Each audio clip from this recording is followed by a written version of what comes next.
நேயர்கள் எல்லாருக்கும் வணக்கம். நாகத்வஜாய வித்மகே பத்மஹஸ்தாய தீமகே தன்னோ ராகு பிரசோதயாத்.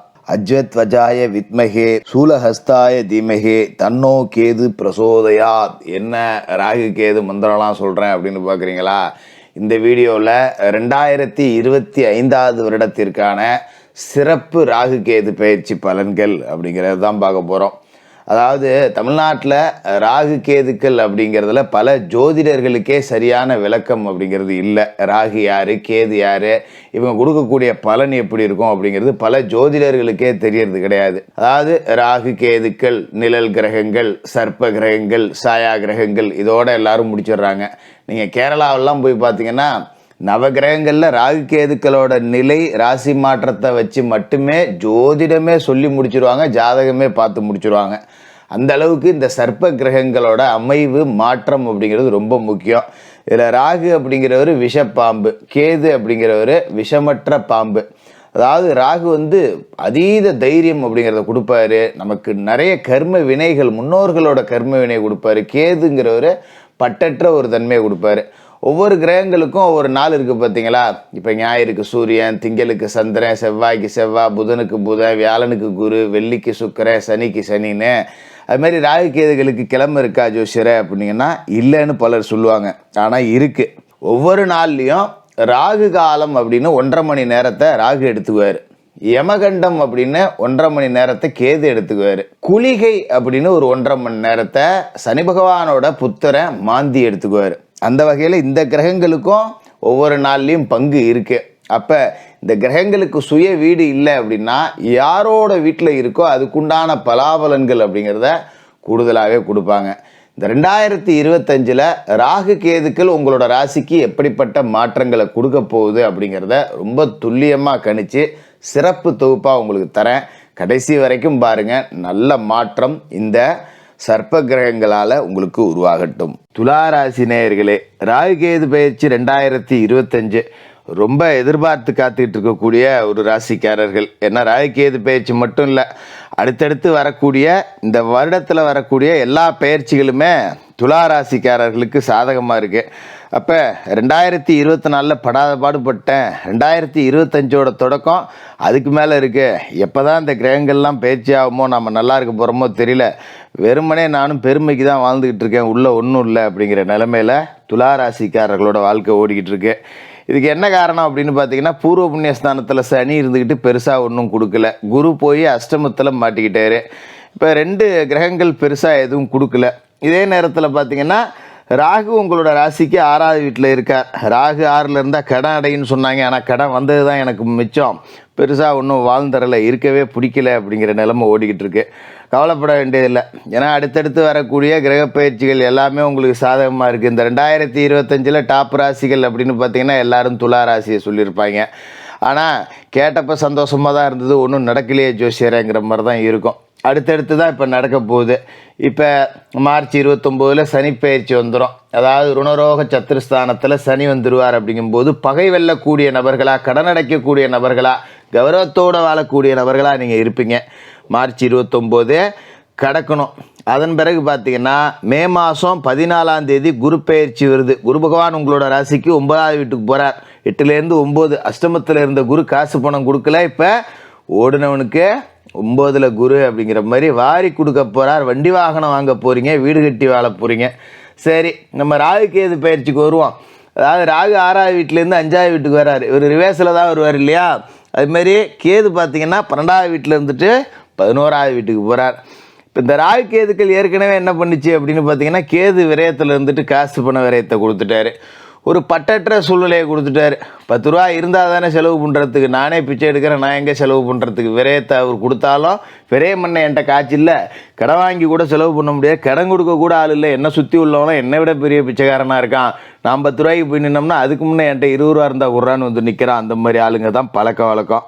அதுமாதிரி வீட்டில் இருந்த நகை நட்டு எல்லாத்தையும் அடவு வச்சாச்சு. ஒன்றும் இப்போ கையில் காசு இல்லை, வெத்தாலாம் சுற்றிக்கிட்டு இருக்கேன், வெள்ளை சட்டை தான் போட்டிருக்கேனே ஒழிய உள்ளே 10 ரூபா கூட இல்லைங்கிறதே எனக்கு மட்டும்தான் தெரியும் அப்படிங்கிற நிலைமை ஓடிச்சு.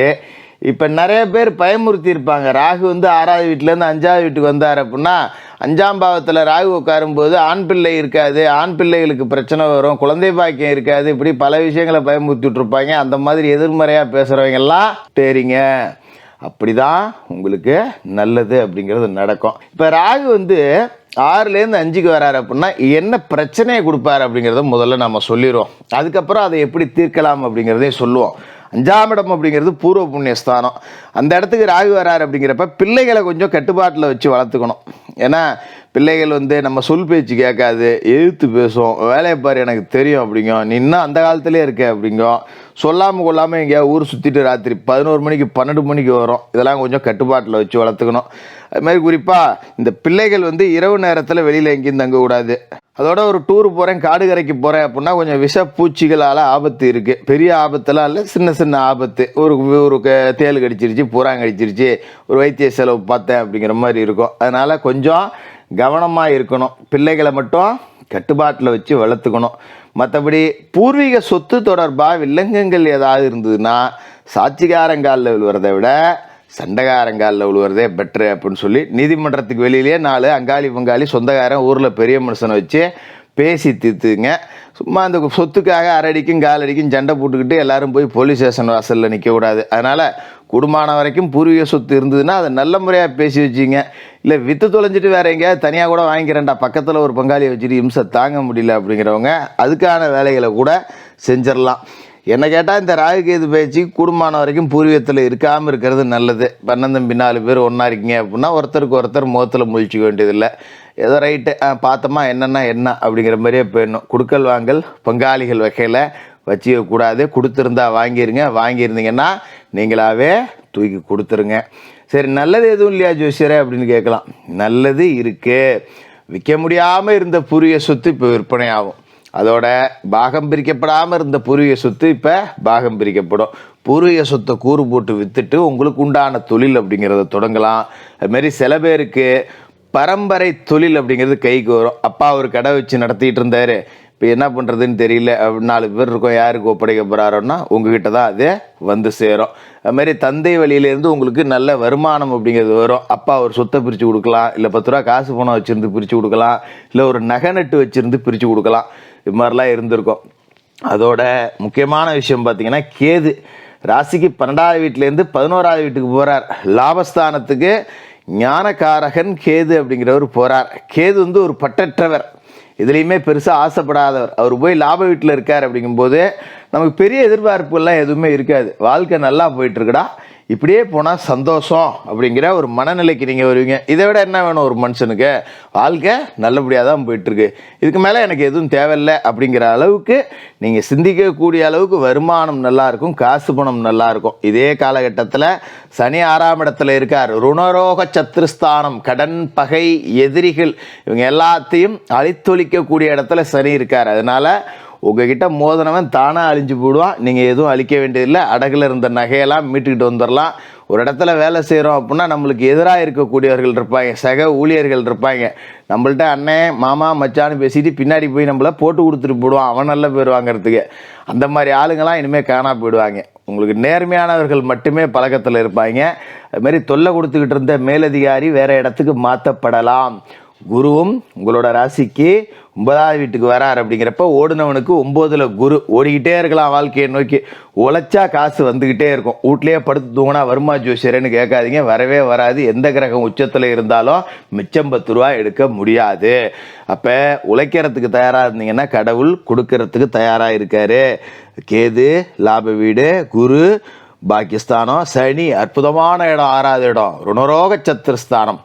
எதிராளிகள் எல்லாமே அழிவாங்க, நீங்கள் தான் விஸ்வரூபம் எடுத்து நிற்க போகிறீங்க அப்படிங்கிறத சனி காட்டுவார். மற்ற தொல்லைகள் எதுவுமே இருக்காது. இதே காலகட்டத்தில் குருவோட பார்வை அப்படிங்கிறது உங்களோட ராசியிலே விழும். அதாவது குரு உங்களோட ராசியை பார்ப்பார், தனுசு ராசியை பார்ப்பார், கும்பராசியை பார்ப்பார். அப்போ ராகு மேலேயும் குருவோட பார்வை விழுவுது. அப்படிங்கிறப்ப இந்த பூர்வ புண்ணிய ராகு பிள்ளைகளால் பெருமையும் சேர்ப்பார். பிள்ளைகளுக்கு கல்யாணம் பண்ணலாம், பிள்ளைகள் பெரிய அளவில் படித்து நல்ல உத்தியோகத்துக்கு போவாங்க. பிள்ளைங்க நம்ம பேரை சொல்லி அடையாளப்படுத்தின காலம் போய் பிள்ளைங்களோட பேரை சொல்லி நம்மளை அடையாளப்படுத்தக்கூடிய காலகட்டமாக இருக்கும்.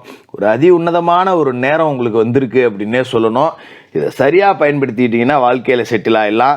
மற்றபடி பிள்ளைகள் பிரச்சனையை கொடுப்பாங்க, ராகு வந்து 5வது வீட்டுக்கு இருக்கார் இப்படிலாம் சொல்லுவாங்க, அதெல்லாம் புறந்தள்ளிருங்க. ஏன்னா ராகு வந்து குரு பார்வைப்பட்டு புனிதம் அடைஞ்சிட்றார். அப்படிங்கிறதால உங்களுக்கு பெரிய கண்டமே வந்தாலும் அது பாட்டுக்காக வந்ததும் தெரியாது போனதும் தெரியாது, உங்களுக்கு ஒரு கண்டம் வந்துச்சுன்னே தெரியாது. அந்த அளவுக்கு இந்த குருவோட பார்வைங்கிறதும் சரி பண்ணும். சனியும் அற்புதமான இடம்.